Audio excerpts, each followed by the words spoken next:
Hello, everybody. I'm Miss Monica. I'm from the Howard County Library System, the Glenwood branch. I'm here with Miss Becky. She's behind the scenes. Thank you, Becky, for helping.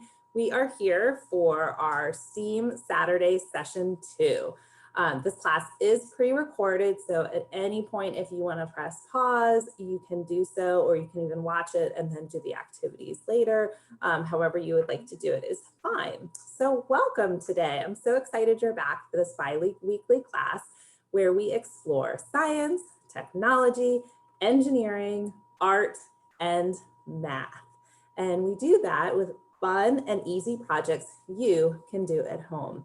So today's theme, since we are in the middle of the holiday season, we are going to make some gifts because I think giving is a very important part of the holidays and it's fun to give special gifts. And if they are STEAM related, even better.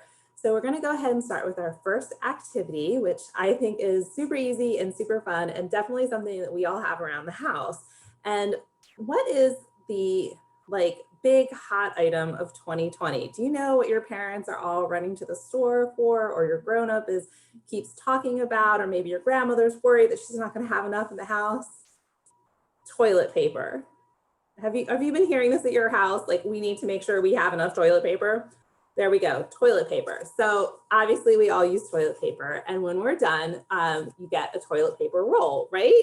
And I know at our house we just throw those in the recycling bin, but we're going to make some building blocks that you can either use yourself, or I'm going to encourage you to give them to, maybe you have a sister or brother or a cousin or a neighbor, and this would make a really nice gift for somebody. So toilet paper rolls. So please don't go and empty your roll just to get toilet paper rolls.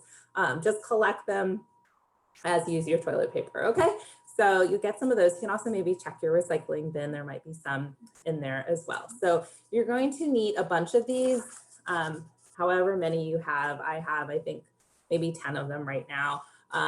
So what you want to do is you want to decorate them. So you're going to need very minimalistic supplies for this project. You're going to need your rolls. You're going to need markers, whatever markers you have are great, and a pair of scissors. So believe it or not, with these 3 items, we are going to make some building blocks. So what you're going to do is you're going to decorate your toilet paper rolls, and you can decorate them however you would like. It happens to be the holiday season, so I'm going to decorate mine with some simple presents here. And this goes for whatever holiday you celebrate at your home, or if you're giving these to a friend or a cousin, maybe they celebrate a different holiday than you do in December. So decorate it for them. It's always nice to think of others when you're buying a gift for them, or I like this idea, making a gift for them. So there you can go.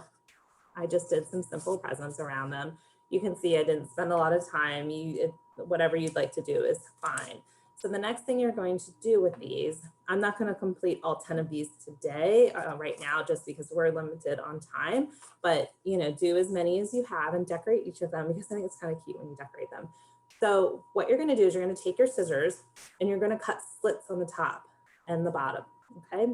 So you're going to need 4 on each side. So you're going to do 1 here, and I only did mine about like an inch in, maybe a half an inch, and then do one on the opposite side, and then flip it and do it there. So you're going to do 4 kind of equal slits.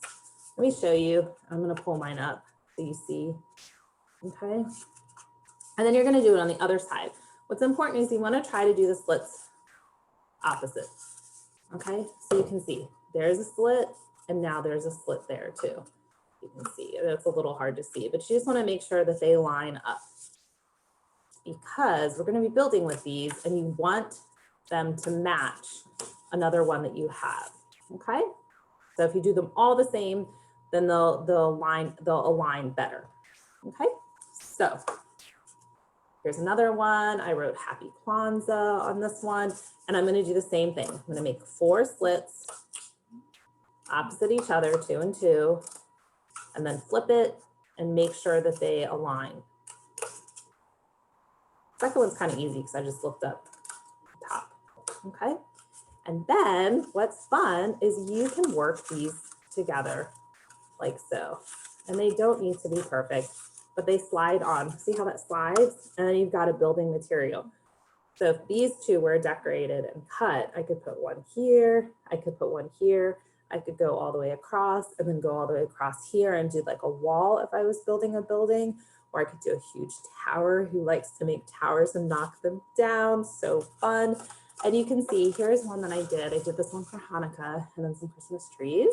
And you can just add on to them like so. Here's the ones that I did today. Here's the ones I did the other day. And you can just put them together like so. Probably gets a little harder as you go along because you've got more, but that's the challenge and that's what's fun about it. So what you could do is, see, and I could connect like these two next maybe, and I could build a castle out of these. I could make a holiday castle or whatever you want. And if you're giving these as a gift, you could make a whole bunch of them. Don't put them together, and you could put them like in a pretty gift bag or a box that you have, and you could wrap them. And it's a really fun gift that you can make at home out of materials that you're just going to recycle. So there's that. And when the person is done using this, they also can recycle it or give it to somebody else. Or I know sometimes in our house, you know, blocks might get broken or damaged, but if these do, it's just, you can just recycle it. It's don't shed a tear about it if it breaks, because it's something you made and it's recyclables. So that was toilet paper engineering. Had a toilet paper roll, so that's going to go back to my bathroom. And the next thing we're going to make is we're going to make some artistic marbled ornaments. And these can be made for any holiday as well. You can just pick different colors and use them different ways. This is a project that we have been doing at my house since my children were very, very little. It's actually something that they used to ask to do every year. Also, their dad really enjoys them too. I do as well. So it's always been for us a family activity one evening in December where we make these, and then they become gifts for our grandparents and aunts and uncles and neighbors and things. And it's just kind of fun. So they're relatively pretty easy to make, and they're relatively cheap to make as well, which is nice. So what you're going to start with is, these normally have little tops to them, but you're going to start with the glass ornaments. You can find these at most craft stores. Ask your grown up. I know a lot of the craft stores are doing curbside pickups. You don't even have to go in. You can just order them online and have them for pickup. The box that I bought, there's 8 of them. So I can make 8 gifts out of that one box. And they, like I said, they really weren't expensive. So what you're going to do is, they look like this. I like the smaller ones. I can, they don't use as much paint, and I just think they're a little bit easier to hold and manipulate. So you're going to get a box of these. You're going to need paint, which is also available at the craft store, or I almost guarantee if you ask your grown-up, they might have some of this in their own craft supplies. This is just cheap acrylic paint. You pick the colors that you would like. I picked red, green, white, and this is a glittery like silver. I kind of like the glitter. It adds a little bit. If you just have regular glitter, you can also use that as well. So they come like this. You're going to take the top out. This might be a job for a grown-up, especially if you're younger. These are glass, so you want to be careful. You don't want to, you want to hold them carefully, but not too hard, because they can shatter, and you want to try not to drop them. So I always work over a table. I also protect the surface of my table because we are working with paint. So also, if you have like a smock or an apron or something, or you want to wear old clothes, that might be wiseable to do. So, so on these, they come with the hook to hang them, or a little right there. These come out. Again, this might be a job for a grown-up, especially for our younger listeners.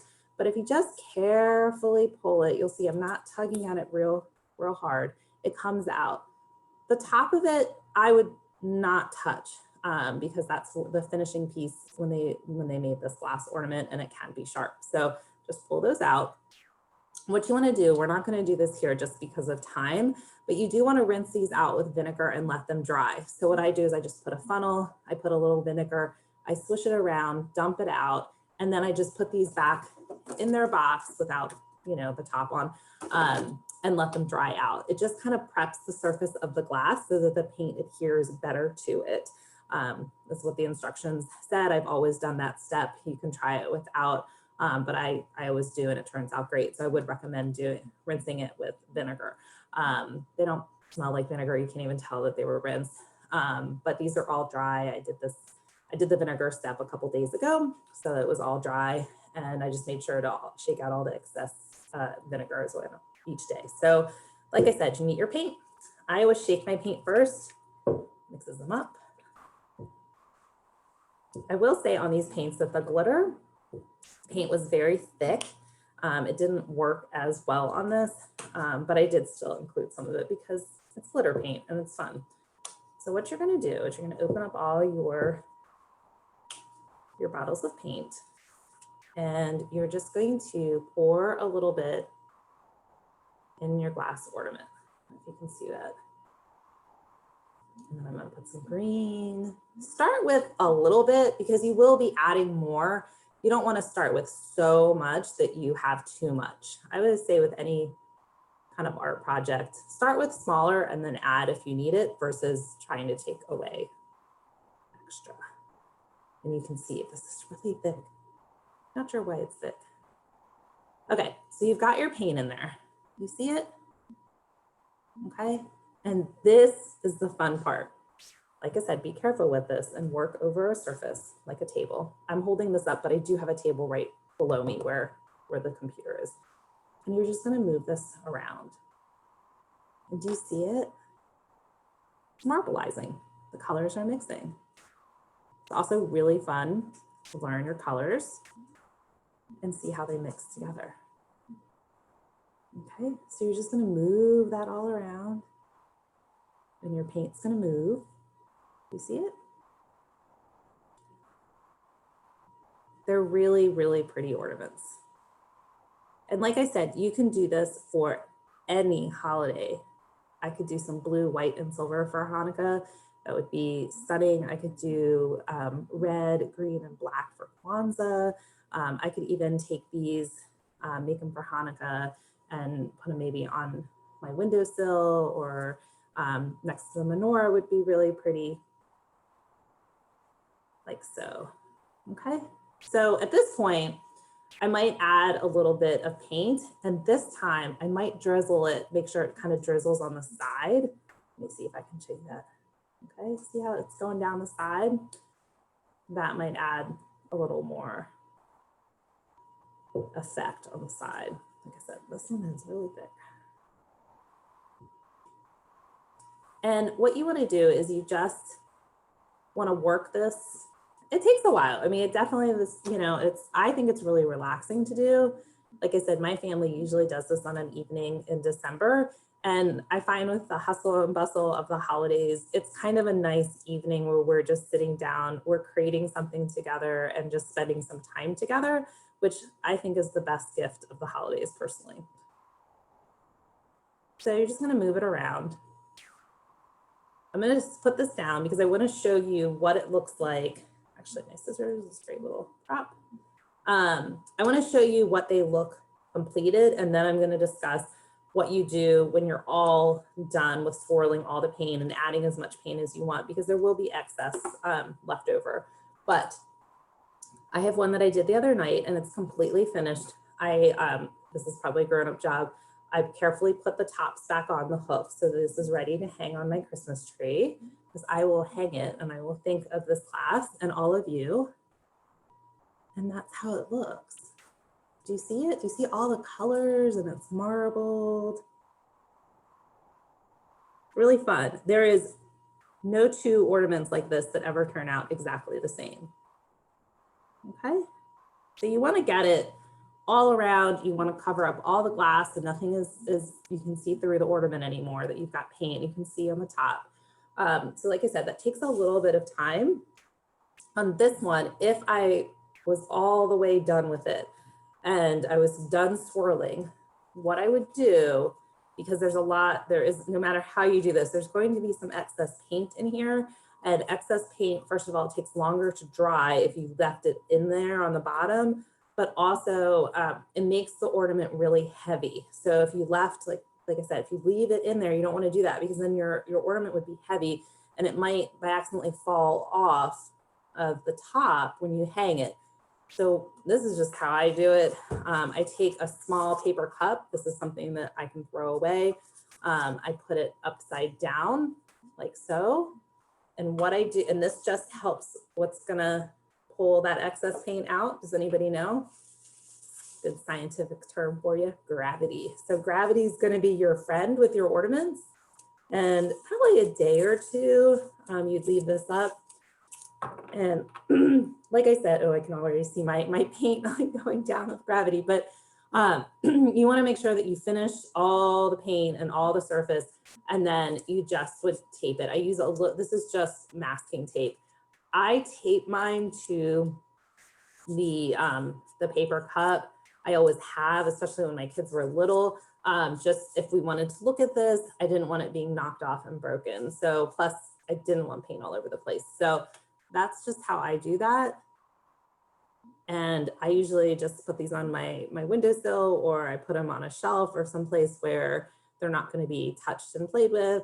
And we just let them sit. And then when they're done, like I said, put the topper back on it. You could add a ribbon if you wanted to glam it up a little bit. And you have a really, really nice gift for your parents or your aunt and uncle, grandmother, grandfather, neighbor, whoever you give a gift to. So I'm going to take this one off really quickly just because I want to finish this and make sure that I have this one to give as a gift. So the first one I'm going to keep. I remember 2020 and our virtual classes, but this one I will probably maybe give to my neighbor. I like to give my neighbor a little something for the holidays. So if you don't have ornaments and your grown-up is like, I'm not going to the craft store, that's okay. You can find something else. Again, that trusty recycling bin is a treasure trove of fun things that you can use for STEAM activities. And this one I found last night. It was a yogurt container. Somebody had yogurt in my house and they come in these like really cute little glass jars. And I hate to recycle them because I just think they're kind of neat. So this is just a yogurt container. And I did the same thing. I rinsed it with the vinegar and I put some paint in. You can see it's still a little wet. This one I'm not gonna put upside down because I'm not hanging this. So to me, it's okay that it's a little bottom heavy. It actually will help it so it doesn't get knocked down. But you can see the same thing, the swirling effect, the marble effect is really pretty. And I have like the little electronic candles. I wouldn't use a real candle in this just because it's paint, but I might put one of those in, and I bet it'll be really pretty at night to see the light shine through the different colors and the glitter. You could also maybe fill this with paper clips for somebody that you know, that maybe a grown-up you know that works in an office.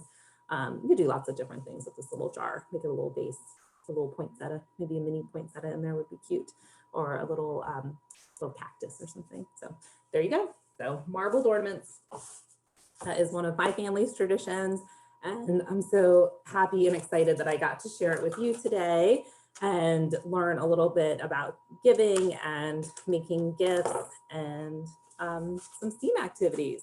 So of course, I have some book suggestions for you, because after this class, if you want to continue with making gifts, or you just want to do some more STEAM, or talk a little bit more about the theme of giving with your families or your grown-ups, I have some books. So this one came out last year and I was super excited for it. It's Lego Ideas. It's by Elizabeth Doucette, but it's from DK Publishing. If you don't know DK Publishing, they love STEAM and especially Lego, and produce some really fun books. So this book has lots of projects to make. And what's cool about this book is you can use it in December or January or whenever you want to, and you can take it day by day. So you can challenge yourself each day to make a different holiday or winter themed Lego creation. So it's got gift boxes, it's got holiday themes, it's got mosaics, it's got all the Lego fun in it. And like I said, you can use it like as a countdown or as a daily activity. I just want to show you a couple pages in this book. Here's Snowflakes. I love these for January that's coming up. You can also make glowing candles. They're not real candles, they are Lego candles. You can use your Lego pieces for the flame, which is cool. This one I thought was really fun for a gift idea, especially if you have another Lego lover in your house and you're gonna give them a gift. This is homemade games. So you can use your Lego pieces and your minifigures and you can make some holiday games. So lots and lots of fun for you. That's again, holiday ideas with Lego. Next, this is an older book, but one of my absolute favorite books. It's called You Can Do It, Sam, and it's by Amy Hess and it's illustrated by Anita Jaram. I hope I said that correctly. This is an adorable, adorable book. It's a tender story about a mother and a child, and they bake and deliver treats to give to their neighbors. So does anybody else bake some of their holiday gifts? I know we do that as well, which is fun. You could bake a loaf of bread or some cookies, and you could wrap them up and you could attach one of those ornaments to them. Super, super nice gift, actually. So the theme of giving is throughout this book. And this book really showcases, I hope you can see, there's not too much of a glare on the cover. It showcases a special time together between a grown-up and a child, bears in this scenario. But I just really, really love that, again, the gift of time and giving is throughout this book. So super cute story. This is my next, I discovered this last year. It's an older book, but it's also one of my favorite holiday books, and it's called The Carpenter's Gift. I highly recommend this book. It's by David Rubel, and it's illustrated by Jim Lamarque. If I said that right. So this story takes place in the 1930, I think in 1930, but it really, the story and its message really transcends to modern times, especially this year. This young boy, his family is struggling, and his father and him cut down Christmas trees to take into New York City and sell. And when they're in the city, they meet some construction workers who at the end of the day invite them to their holiday celebration. They're actually building Rockefeller Center, which we all know has the huge Christmas tree in New York City. So the construction workers, I'm not going to spoil this book because I really want you to borrow it and read it. They give Henry a special gift that lasts a lifetime. And the book follows Henry throughout his life, and we see what impact that carpenter's gift has on him.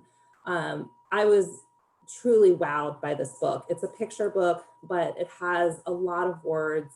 And the meaning of this book is very deep. So I highly recommend it for all of you, no matter what your age, and read it with a grown-up and talk about it because it's just a stunning, meaningful book.